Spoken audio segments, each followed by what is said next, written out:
Welcome to the Pathways Research and Training Center's October 24th webinar, Developing and Validating an Assessment of Youth and Young Adult Voice in Agency-Level Advising and Decision-Making. I'm Emily Taylor, Dissemination Manager for Pathways, and I'd like to begin with a few housekeeping announcements. During the webinar, we will have all participants, all attendees on mute, but you can enter questions in our chat feature. So please do that, and we'll have some opportunity for questions at the end.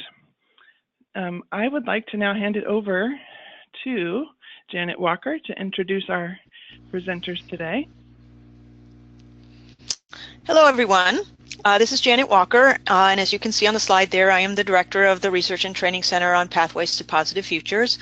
We have two staff who have worked on this project with me and with our collaborators, whom I'll be introducing in just a minute. One is Caitlin Baird. She's a research assistant here at the Pathways Research and Training Center, and she will be speaking in a moment. Then also we have Jennifer Blakesley, who's been involved in the project. She is a principal investigator at the Research and Training Center. She unfortunately will not be able to join us today. Next slide. Additionally, from our, that's interesting, partners at M.O.V.E National, we have Brie Masselli, who is Director of Technical Assistance and Evaluation, and also Kristen Thorpe, who is the Quality Improvement Coordinator, both of them again for M.O.V.E National.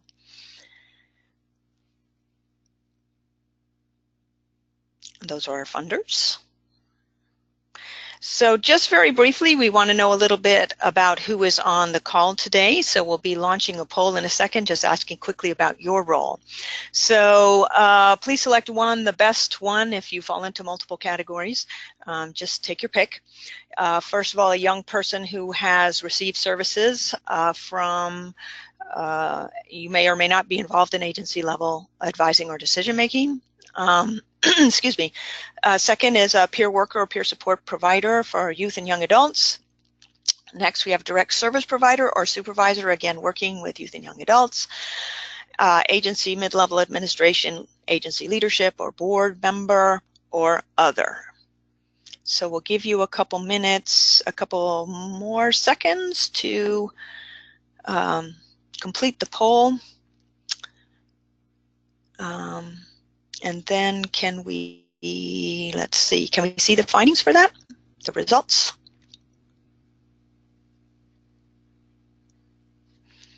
All right, so we don't have any young people, 9% peer workers, direct providers, agency administration and leadership and boards, and a significant number of others. I'm always curious about who the others are, but our polling doesn't have the capacity to tell us any more about that. All right, well, welcome everyone. Now we'll move on into the content, and I am going to turn it over to our partners from M.O.V.E. Thank you, Janet. So we're excited to have all of you join us for today's webinar. What we're going to be focusing on is the value of youth and young adult partnership in advising and decision-making at the organizational level. So really thinking about how we're able to meaningfully engage youth and young adults in opportunities to create change and really become meaningful partners.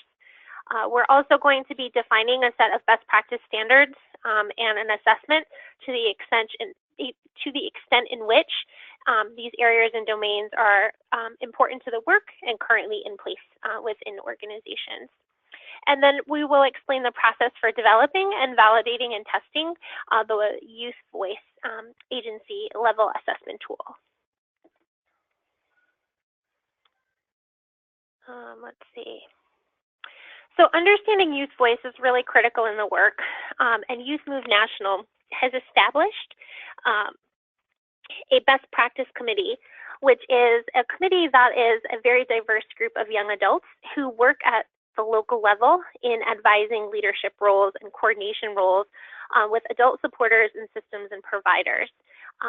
This committee is meant to really help us define what is youth-guided and young adult-driven practice. The young adult leaders contribute at the local level and advise us at the national level to really understand what are those key critical areas that organizations really need to be aware of, both in partnership as well as resources and shifting organizational culture to really support that meaningful engagement at the change level as well as the individual service level and systems level for engagement. The Best Practice Committee has been wonderful in advising on several projects that we have at the national level and helping to kind of define the work and shifting the practice to really set a high standard of care and the vision in which they want to be meaningfully involved in the work and the supports that they have.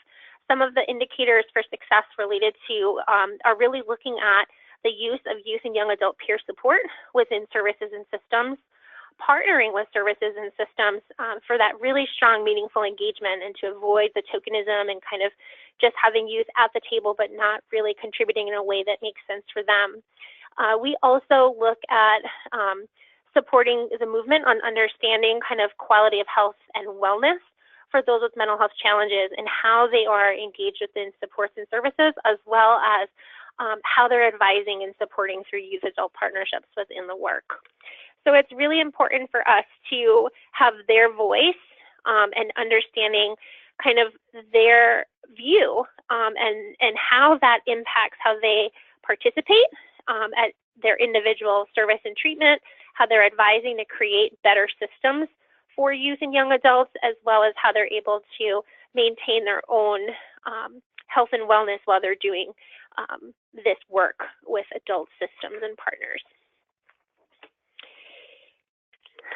So the Youth Best Practice Committee identified as a priority that within the work that we have been doing over the years, there is few assessment tools that really look at the work that we do within systems of care and the services and supports that young adults are involved in that really looks at how to assess where a community might be and kind of what those key areas are based on how young adults want to see active participation. So our Youth Best Practice Committee really helps us clarify what sorts of resources and commitments are required to do youth engagement work well.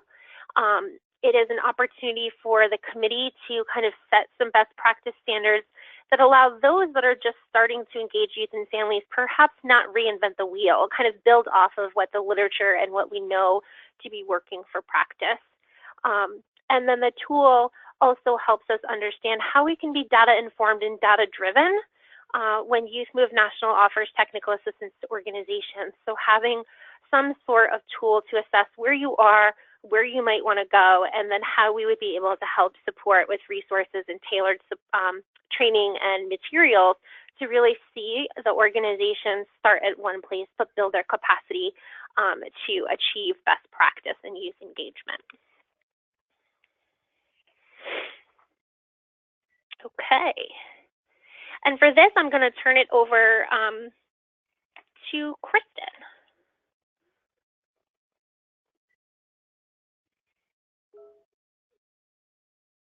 Or maybe this one is mine too, I'm sorry. Okay, and so the agency assessment, the Y-VAL that we developed, helps us provide a framework for key indicators of meaningful success for youth and young adult voice.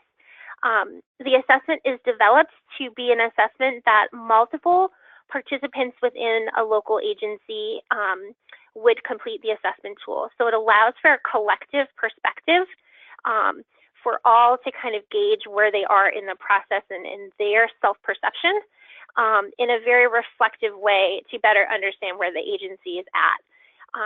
This collective, approach allows for youth and young adults to really be open and honest and safe in how they see their level of engagement, and then it also provides an opportunity for direct practitioners, for leadership within the organization, and other folks that want to do this work really well to be really open and honest so that you all have a safe place to provide your feedback.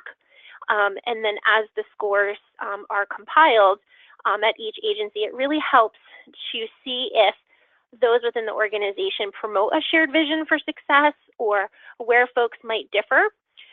It would also help identify in those critical areas where there's strengths, so where folks are doing really, really great work, but then also where they might not be focusing so much and there might be some needs improvement. And it also helps kind of bring the group together to understand kind of what is sustainable engagement and what are the resources and factors that really go into that, so that the group who is working to move this forward is really on the same page, and everyone is aware that it might not all be perfect at first, but there's at least a mutual understanding of where we're at and where we might want to grow, and kind of build in some CQI elements to get there. The tool is also really great for young people to advocate for what meaningful participation is. So we're hearing nationally that youth and young adults across the country, that there might just be a small handful of youth and young adults engaged in the work with adult supporters and partners, but yet there's not often a safe place for them to really be valuable in kind of speaking up. So sometimes there is kind of we recognize they're not doing it perfect, but we're not quite sure yet how to tell them. And then when we do tell them, we're not quite sure necessarily what the next steps might be to improve that. So we do see the tool being a way for young adults to safely provide really concrete, meaningful kind of, this is where we're at. Like, you all might think we're doing really great work, but it's not feeling that way for them as young people. And so young people love the fact that they would be able to really say, hey, we're not doing a great job here, let's try to improve. And again, as I mentioned before, this is a really great tool to assess the impact of training and technical assistance that you might be provided in your organization, or a way to develop a professional development plan and a training plan for young adults as you're starting to do this work. So it really can inform both internal development and external support that you may be able to receive from Youth.MOVE National if you're interested, and others in the field. And with that being said, this slide is now Kristen, so I will turn it over to Kristen. Thanks, Brie. So the process for developing the Y-VAL began with a literature review of both formal research related to youth engagement and participation and youth-adult partnerships. And we also reviewed existing assessment tools from various system of care communities, and also found some examples of tools from abroad that aim to measure youth participation. But throughout that review, we didn't really find any evidence of an existing tool that was validated and that captured all of the best practices that we feel are really fundamental to good integration of youth voice at the organizational level. So after spending some time reviewing best practices, we worked as a team to develop draft questions and an overall framework for the tool. And we also identified a group of stakeholders who have some level of expertise and experience of working with youth and young adults. And we included both adult partners and allies, and young adults who are actually working in the field as well. And we wanted to capture the perspective of individuals who are decision makers at the organizational level, as well as young adult staff who might be implementing youth programming, or who might be functioning as a youth peer, for example. And these two perspectives were equally important as we began to kind of craft the tool and think through how best practices for youth-driven care are implemented at that organizational level. So these stakeholders participated in one-on-one interviews and were able to provide their feedback and insight during that process. And we also had Youth.MOVE National's Youth Best Practice Committee review the draft tool as well. We went through as a committee and a group, question by question, item by item, all together. And their insight was really invaluable, particularly around language choices and the length of the tool. And we received formal feedback from about 23 individuals, and of those who participated, 40% were young people. Next slide, please. And so we have another little poll. So regarding efforts at your agency to increase young people's voice in advising and decision making, are you currently directly involved in doing that work, not directly involved, but your agency maybe is working on that, or your agency is not currently working on this? We'll give you a few seconds to kind of think through that.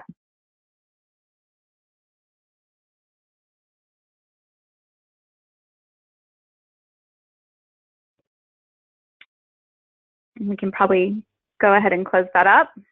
And if we could look at the results, please. So it looks like more than half of you are directly involved in increasing young people's voice in advising and decision making. And about a third of you are not directly involved, but your agency is working, and about 10% of you are saying that your agency is not currently working on these efforts. Next slide, please.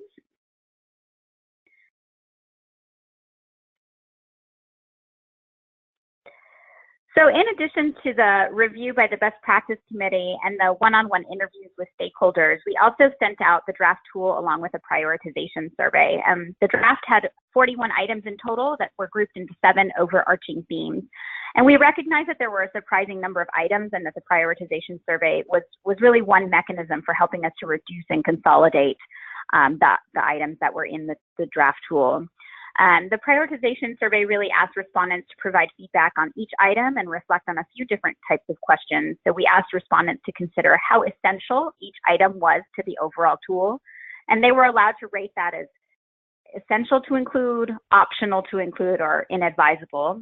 And the survey also asked about the overall wording of each question and provided the rating options of, kind of fine as is, minor revisions, or major revisions needed to the language. We also included some space for folks to provide qualitative comments.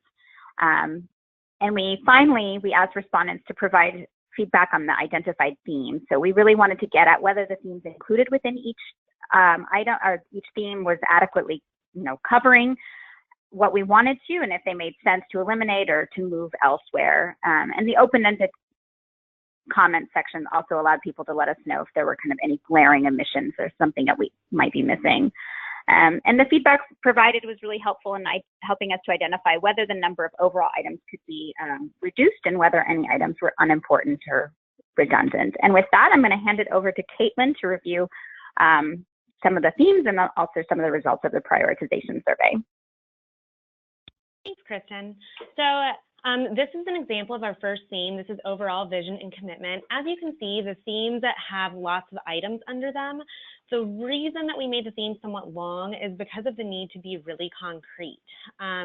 There was some concern that if the themes were too vague, people can just really assume that they are doing it.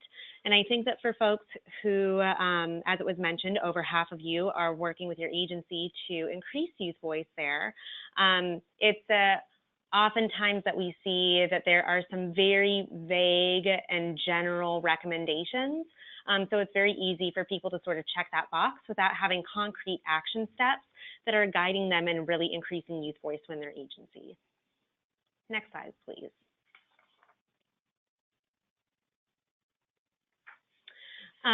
So as Kristen had mentioned, we had multiple elements in each item to honor also that many agencies are working hard towards some of these actions but may not have completed or fully implemented them.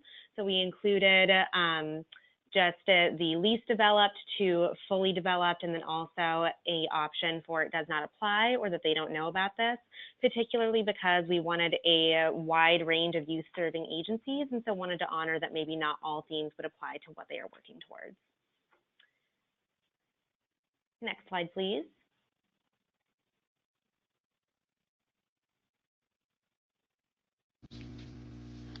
So here are the results when we sent out the survey for review to some of our stakeholders and the 23 partners who gave us some feedback on whether or not what we were asking was essential, optional, or inadvisable. As you can see, most folks really agreed that these were some good themes and some items to be checking in about. The one outlier really was item 3E, the lowest rated item. This was about staying on the agenda. So it was noted that sometimes the agenda will need to be flexible, really depending on what needs to be brought up at the specific meeting, or if young people are maybe bringing up needs that are not on the agenda, but that are a high priority for them to discuss. Next slide, please. These are the results regarding the wording. As you can see, this is more varied. So there was a lot more discussion about the wording. The wording needed to be specific, but then also generic enough where there was a general understanding. So we really wanted to make sure that young people were able to understand each item, how it corresponded to each theme, but again, that this was specific enough for agencies to implement. So we did have to go back and do some revisions in order to make sure that all of that was being covered while still being really understandable to young people, even new young people who might be coming to an agency or joining a decision-making table. Next slide, please. So what we landed on was a new version of the assessment. These were the themes that we ended up finalizing. So there was overall vision and commitment, collaborative approach, empowered representatives, commitment to facilitation and support of young adult participation, workforce development, participation in developing programming and program policies, participation in evaluation and leading initiatives and projects. And you can see the number of items that is under each theme. We ended up landing on 37 items, so ultimately reducing it from the original 41, but still having quite a number of items in order to make sure that each theme was specific. Next slide, please. So we have another poll here. In my agency or organization, we integrate youth and young adult voice in advising and decision making. Please just take a few seconds to answer.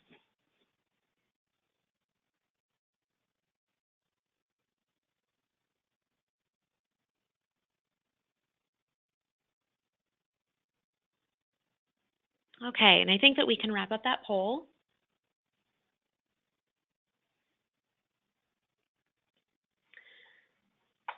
So it looks like we have a little bit more of a range here. 26% have agencies systematically and significantly use youth voice across a range of issues. 18%, it's still systematic and significant, but more limited, maybe some targeted issues. 28%, our highest range, sometimes for specific issues. Then 18% is occasionally, and 11% not really at all.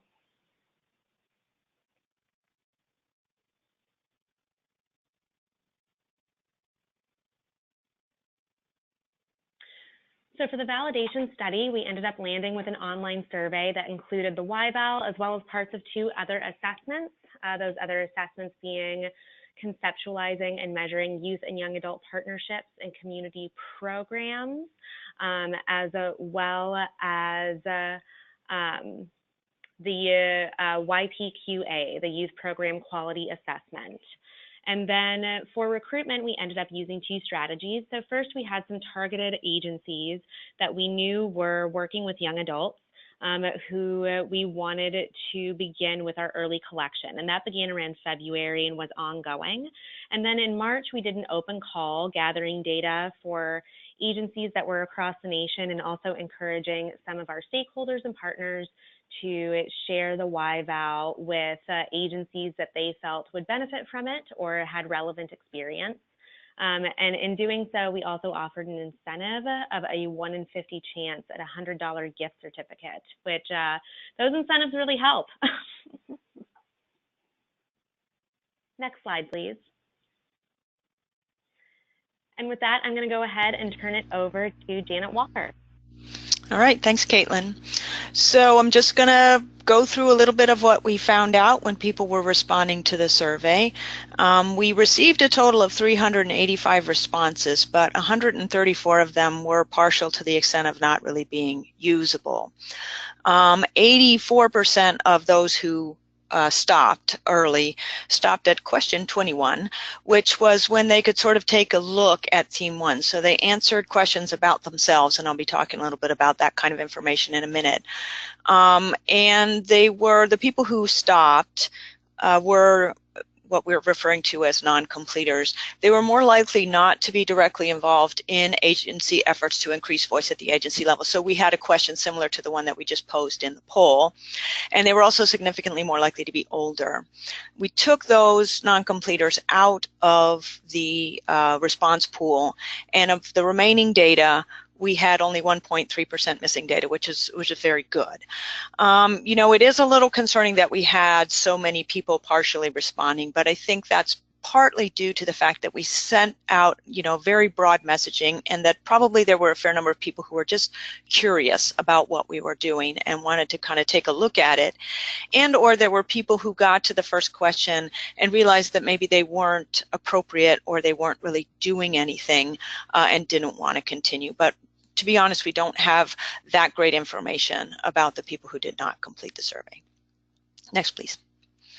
So we have just a little bit of information on where people were who were filling these out. You can see that there are certain states where we had, a significant chunk of representation, and that actually generally reflects states where we have more personal connections and or are doing more work to enhance youth and young adult voice.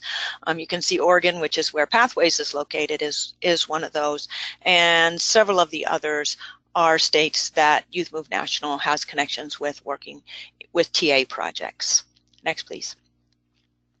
So we asked people to select, this was a select all that apply question, what does your organization do?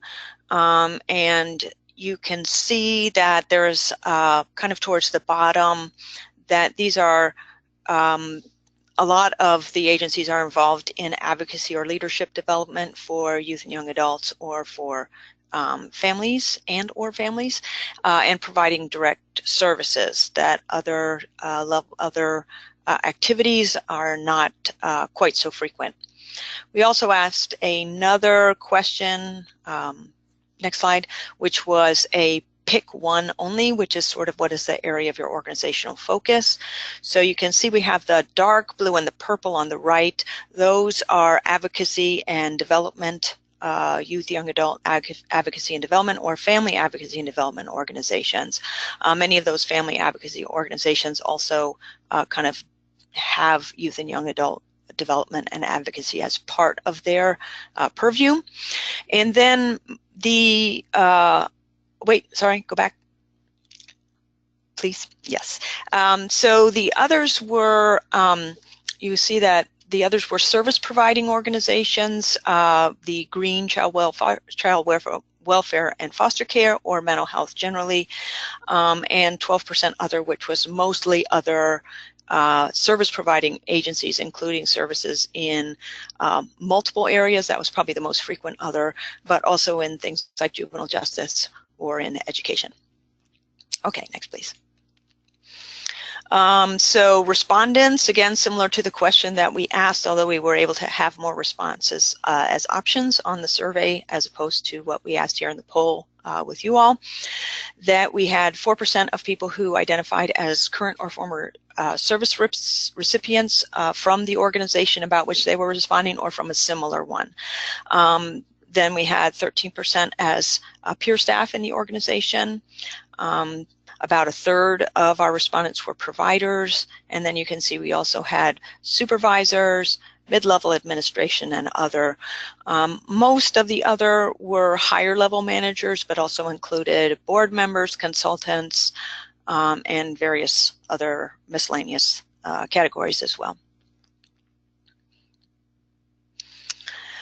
According to our human subjects committee that we have, all of our research has to kind of pass a review before it can be conducted at the university, or anything that we as a university employees participate in. We have to go through our human services board. That's what we call the IRB for short. And so we were only recruiting over 16. So that is possibly what contributed to the fact that we had only 2% of our participants under at the age of 18, almost a quarter, 18 to 26. As you can see there, another sliver at 27 to 30. So just over a third, or just over a third of folks under 30, and the remainder, the big green section, being people over 30.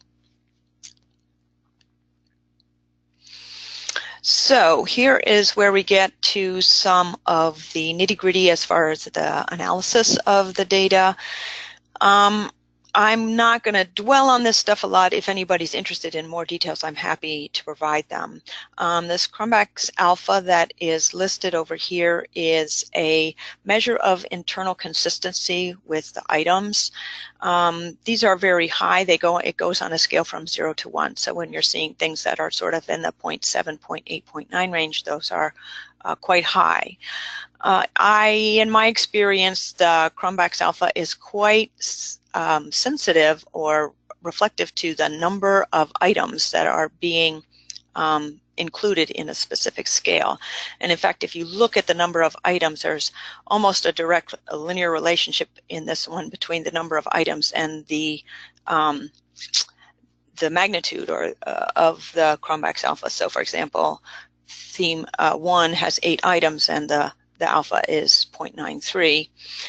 And you can see for the shorter ones that have 3, the alphas are a little bit lower, but they're all a nice robust number.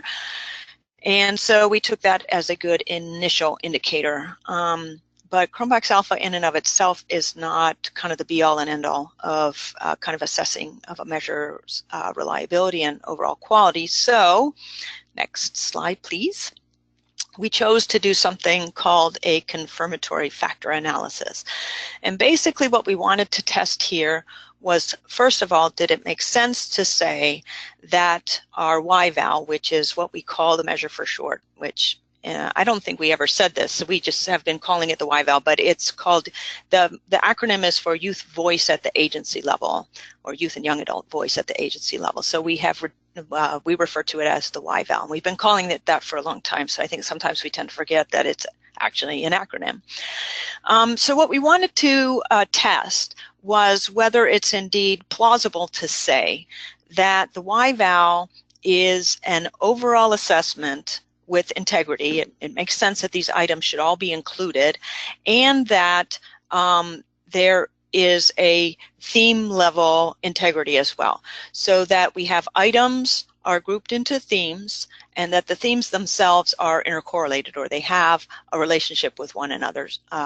That's not perfect, because then you wouldn't need to have the themes at all. You would just have one great big long list of items, but that the correlations are significant. And so that was what we're testing in the Y-VAL model, the first line there for the confirmatory factor analysis. And essentially, the kind of consensus with statisticians is that you use a variety of what is called fit indices to assess whether this is a good model. And I have the second bullet down there gives some of the guidelines for the fit indices. Essentially, it showed that our top-line model was quite good.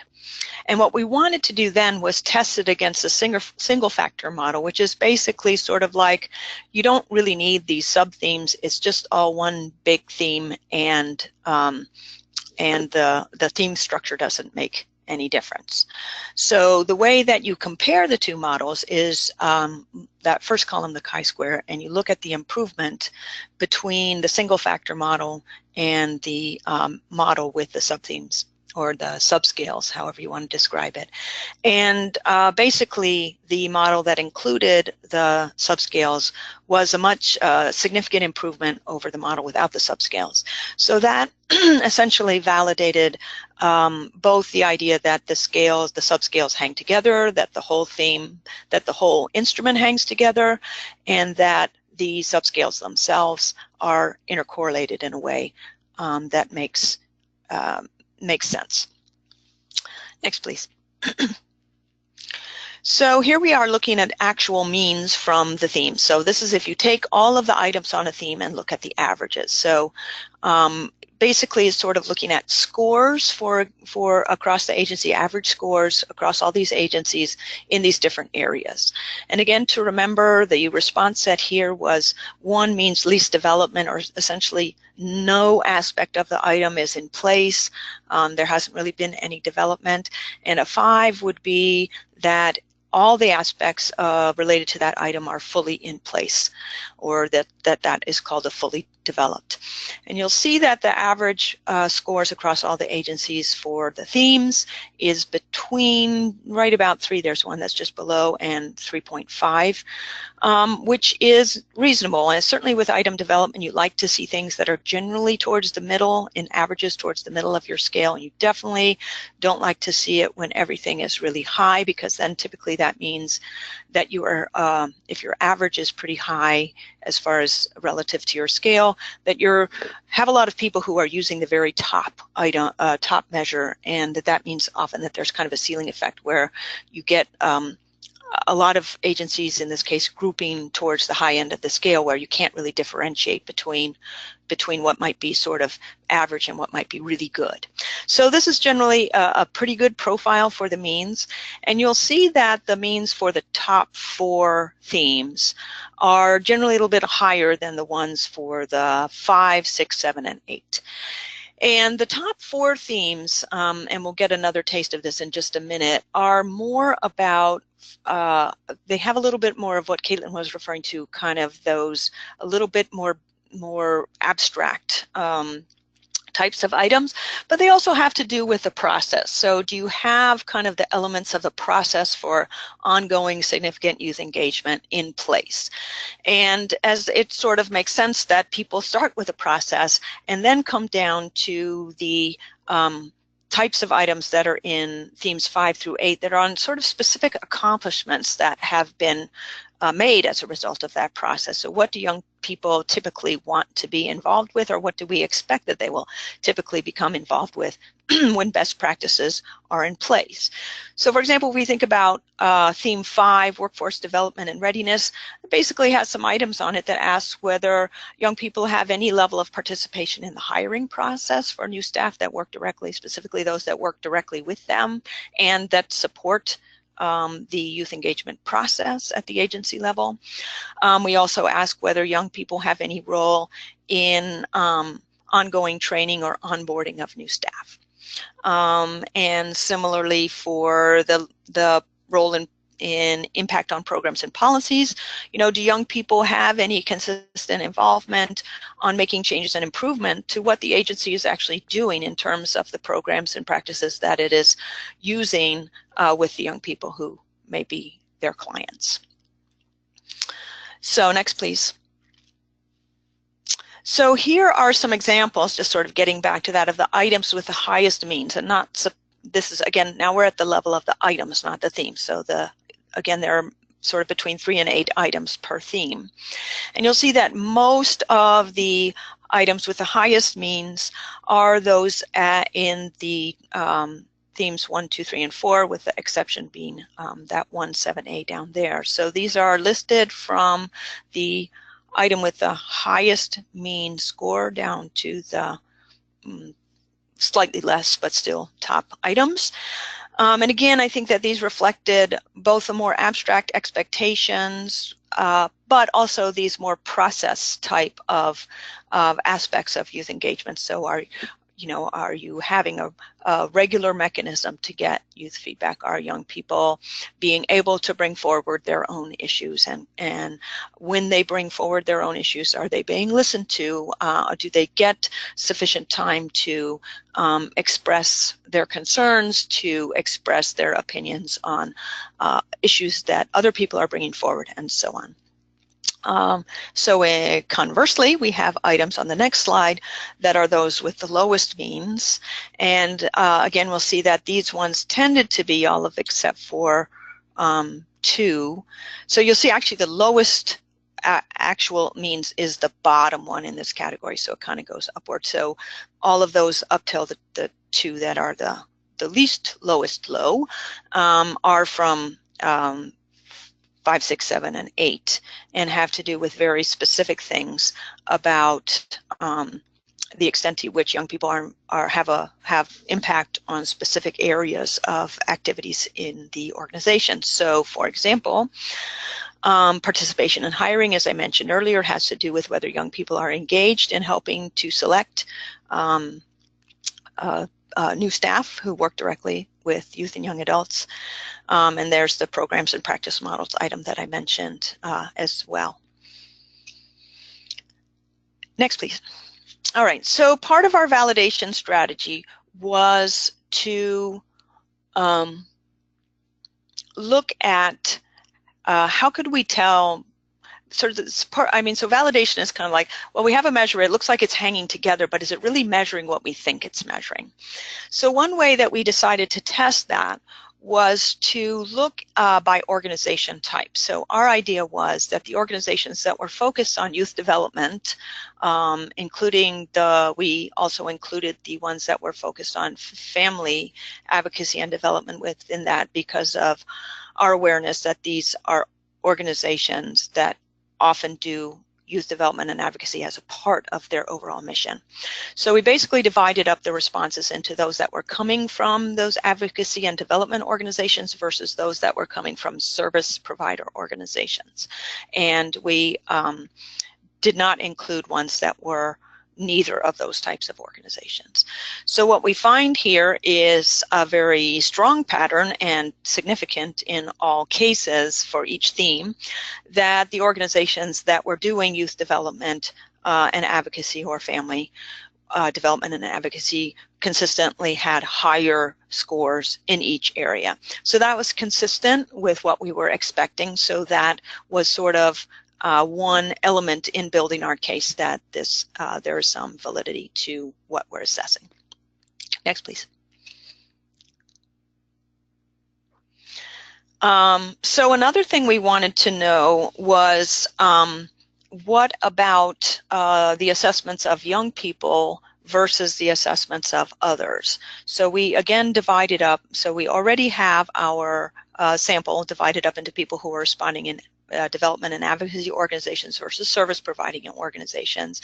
And now we're also dividing up about whether they are young people, and we had the people who answered yes to being either a young person who was receiving services or a peer provider versus others.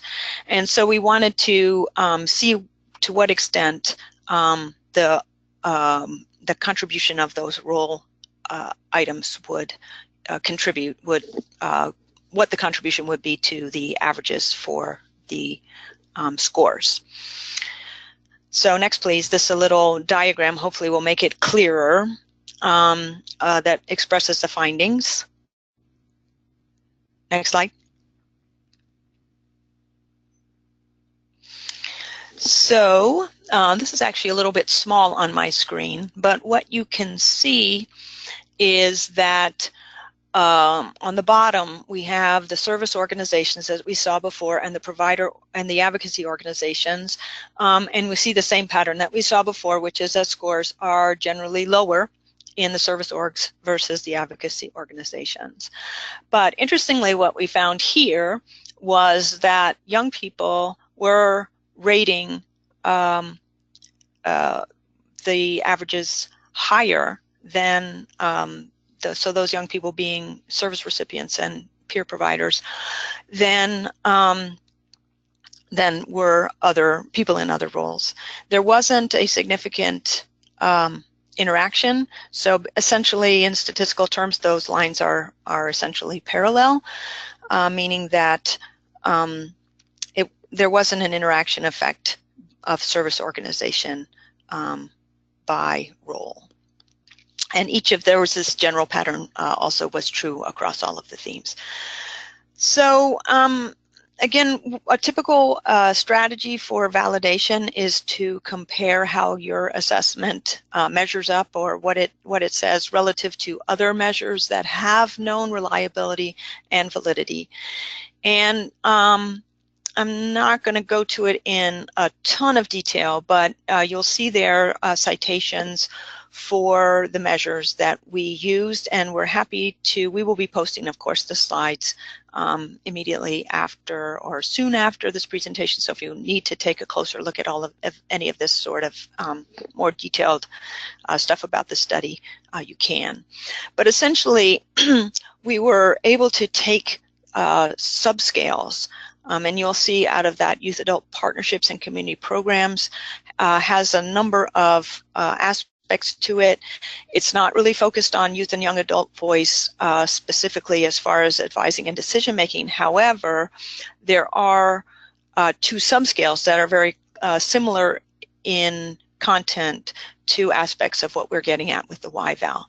Similarly, the Youth Program Quality Assessment, which has been quite widely used, but that's looking at all qualities of youth programs, and a lot of it is really focusing on interactions between youth and staff, and that could be at a Boys and Girls Club, or it's not necessarily a sort of service providing type of agency.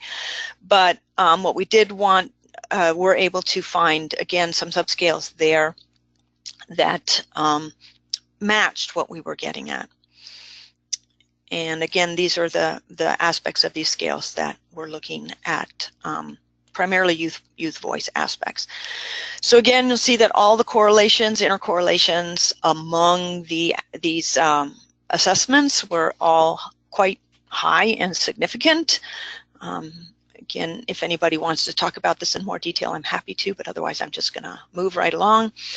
We also observed patterns, specific patterns of correlations with subscales within the Y-VAL that we thought would be more highly correlated with the individual subscales from the comparison measures. So this pattern was as we anticipated it would be, so again, lending some more support to our overall argument that our assessment is measuring what we believe it is measuring. Next, please.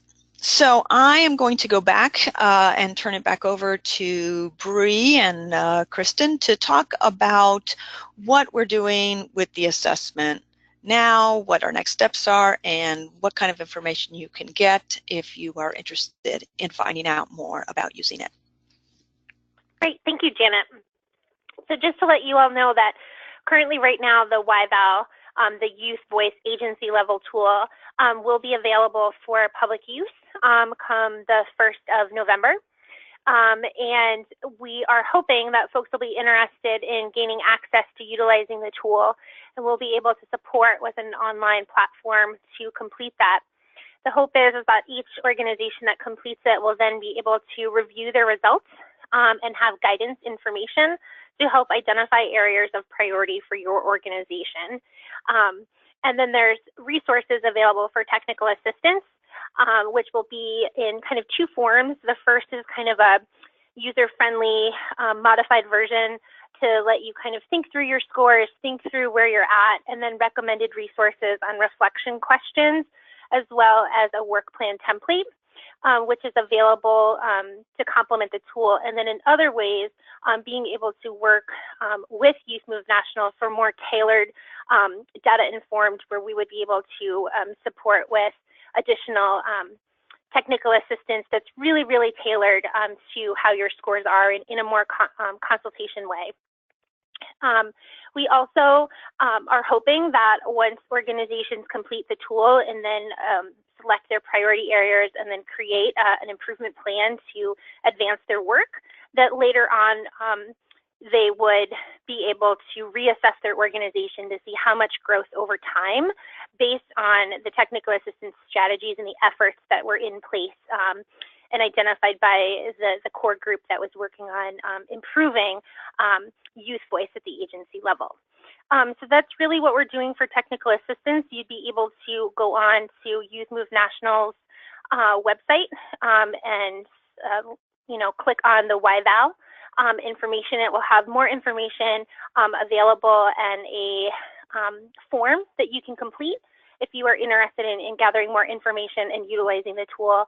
And so that information is there. What we are also doing in partnership with Pathways and the folks at Portland State is really looking at the tool we currently have really looks at that ground practice level, agency level, local level, and we're seeing a lot of our youth advocacy organizations also advising and partnering at higher systems level councils, advisory committees, larger kind of county or state level mental health and youth development initiatives. And so we are in the process of finalizing another assessment tool that would really look at that higher kind of policy and county level youth engagement. So it's not so much about kind of a local agency, but really how meaningful is a statewide advisory council supporting best practice in youth engagement. And so that tool we're hoping to finalize. We'll also be going through a validation study related to that tool, and at a future date that tool will also be available for public use. So if you are a systems administrator or an organization that is a youth organization that partners at a systems level, then this would be a great assessment tool to really look at kind of what does that engagement look like, because there are some factors and some considerations that are different than at that organization level. So we definitely want to make sure that the tool meets the population and the type of engagement and the type of work happening at the different levels. Next slide.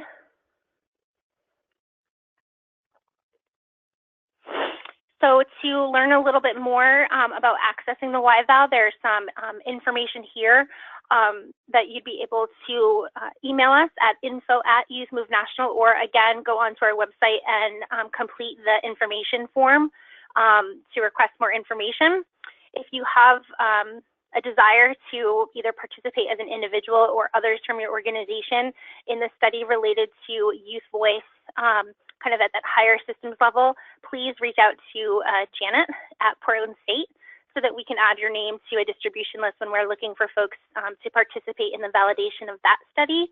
And again, Janet's mentioned a few times here, if you are someone that really wants to know a little bit more about the detail related to the validation study, Janet is the content expert to definitely go to and talk about the analysis piece of the validation study.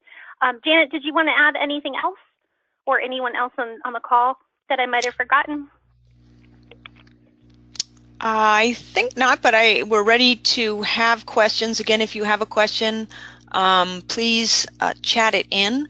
I see we have one question so far that is asked about whether there is a cost associated with using the tool or the TA, two agencies that complete the tool.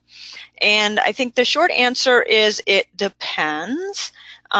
We would definitely prefer if people use our online platform to gather data, both because that allows us to have some quality control over the process, and also because it allows us to compile that data and use it for our further research purposes. And so we would try to be, we do intend to have a charge to that, but it would be at cost and probably cheaper than you could do it yourself. However, and I'm going to turn it over to Brie to talk about the TA. Youth Move National is running the TA and also is going to be the sort of point of contact for use of the Y-VAL itself. So go ahead, Brie. Great, thanks, Janet. Currently, right now, for the technical assistance that would be provided, as I mentioned before, you would receive some kind of self-guided technical assistance resources that you would be able to kind of navigate your own way through with recommendations of kind of things to consider and resources and materials. If you want additional TA above and beyond that, then it is going to come at a consultation cost. And that would vary based on the level of ongoing engagement. So if it's coming on site, that can, to do a larger in-person kind of quality improvement, work plan development, then that would come at a particular cost versus perhaps doing phone consultation. So if you are interested, I think that there will be some fees associated, but yet it'll vary and kind of be a sliding scale based on the level of effort and the length of the technical assistance provided.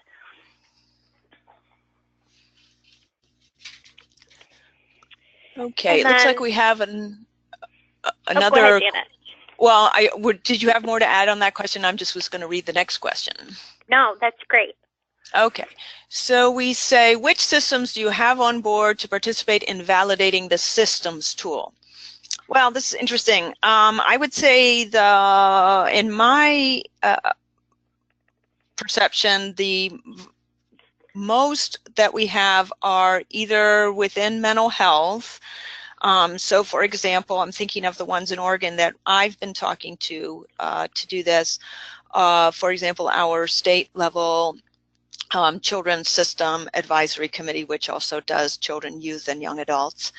And also we have one at the state level and every essentially county/regional ones that are also required to have these stakeholder committees. So those are the ones that I'm thinking about here. And I would say that most of the agencies and boards that we're thinking about are connected to mental health, but it doesn't have to be that way. So Brie, I don't know, who have you been talking to? Yeah, so what we also have been doing, Caitlin's done a great job, was also doing one-on-one phone interviews with different systems level advisors, so youth coordinators that are hired within a county government structure to lead youth engagement activities in partnership with the county. So we've done one-on-one interviews to review domains and think about those critical themes.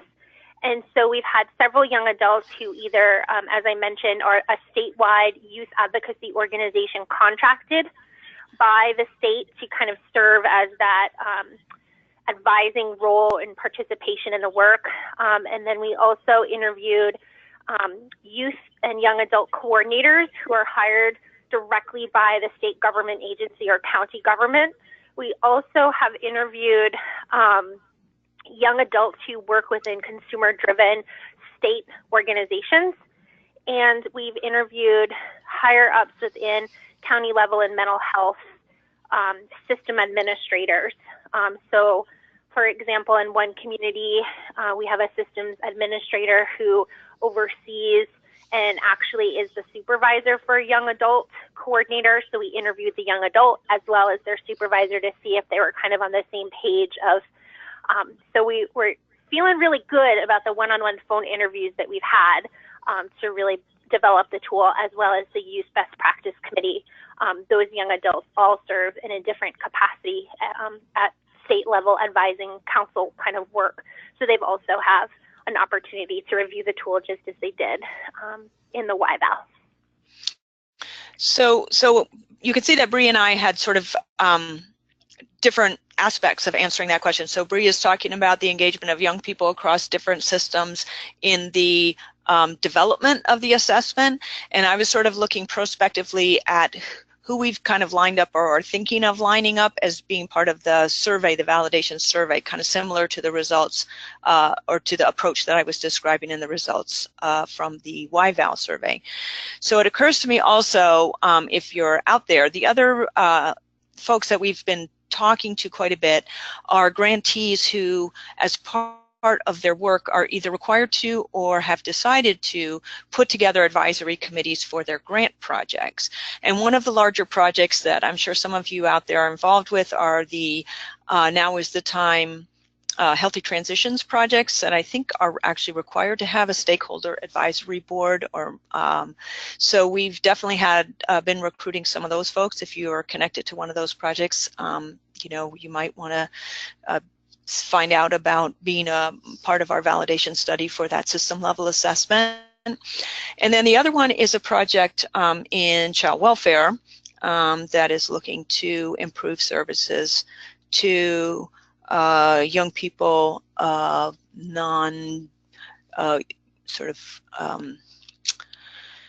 what is it? I think I'm not sure if it has to do with becoming homelessness or risk of becoming homelessness, or just young people who are involved in child welfare who are sort of non-gender traditional. And so they also are required to have an advisory board as part of their project activities. So again, if you're involved in one of these kind of projects, that might, the system level assessment might be something that you are interested in, and we'd be happy to hear from you and let you know how to be a part of that. Thank you, Janet and Brie. I think we've had a chance to answer most of the questions today, and we have reached the 11 o'clock time. So that's all the time we have for today. I want to thank our presenters from M.O.V.E, Brie Masselli and Kristen Thorpe, and Janet Walker and Caitlin from Pathways. And I would like to encourage everyone to keep in touch with Pathways by signing up for our newsletter if you don't already receive it. And again, this recording and PowerPoint will be available on our website very shortly. Thank you so much for joining us today. Bye-bye. Hi, everyone.